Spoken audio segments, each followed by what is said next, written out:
jumped out and he pulled the passengers out of the car. And it was kind of unbelievable. We couldn't believe he was doing it. I mean, he actually pulled all these people out. So what we're looking at here, this is the that's the portion of the upper deck that has come down. Yes. Okay. And these are the two cars that were right before us that fell into the bridge when it happened. We were like 20 cars back, so we weren't, quite that close. And what about the injuries? Did you see anyone? Well, it was very ironic that none of the people in these two cars that fell down was hurt. They weren't injured. Other than devastation to roadways and bridges, there is lots of structural damage now in the Bay Area. We get a description from a woman who watched in horror as she saw a neighbor's house collapsing.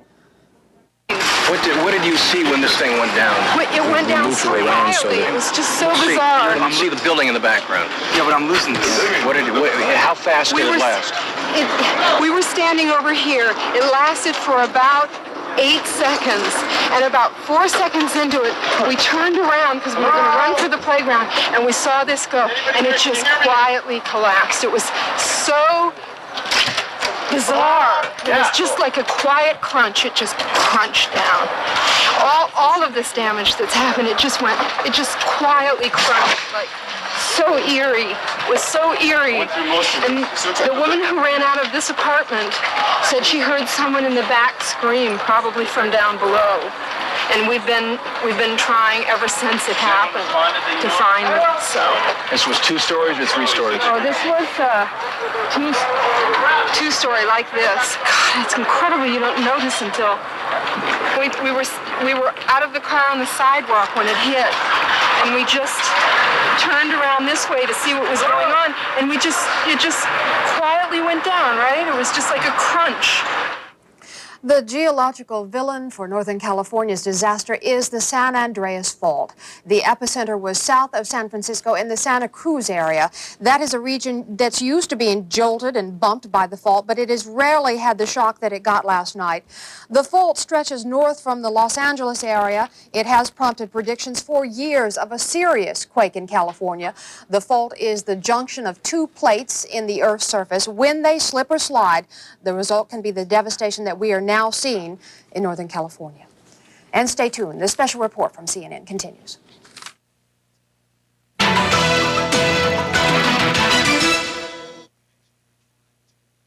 United States history. What millions of people feared would happen did happen in Northern California. The quake that shook the region last night has killed and injured hundreds of people. Here's the rescue of a young man trapped when the top half of a double-decker highway collapsed onto the lower level. Many other people driving on this interstate when the quake struck didn't live to tell about it. The earthquake measured 6.9 on the Richter scale.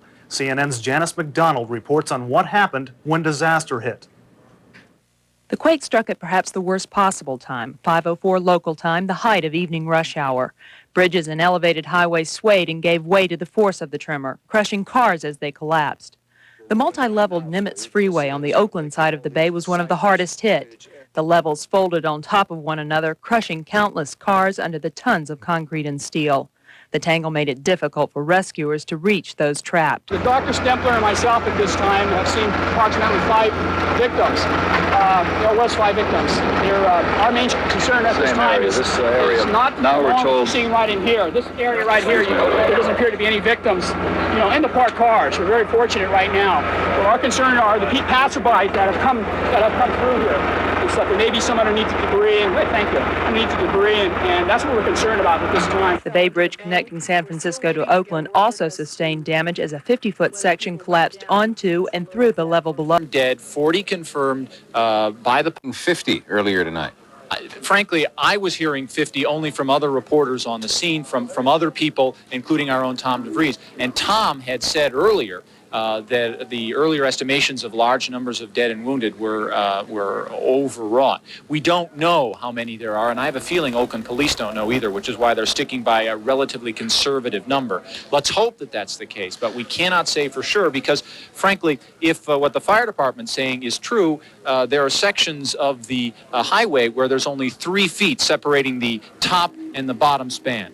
All right. Well, you weren't far off, Anthony, because we've just been told by the producer that the lieutenant governor confirmed what you had said earlier.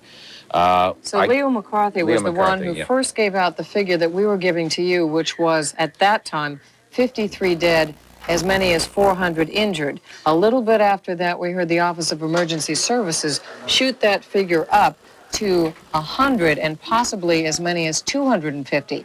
We're glad to hear. Perhaps this is very good news, and perhaps the fatality figure will stay as low as 6 and 40-some injured. So we're just going to have to wait and get all these figures clarified. We've told you why we reported what we did when we did. It was because it came from a good source at the time. So we'll leave you with that information right now. And we're going to go back to Mark Thompson, who wants to clarify.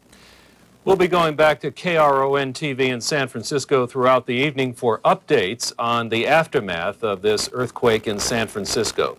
Susan? Dr.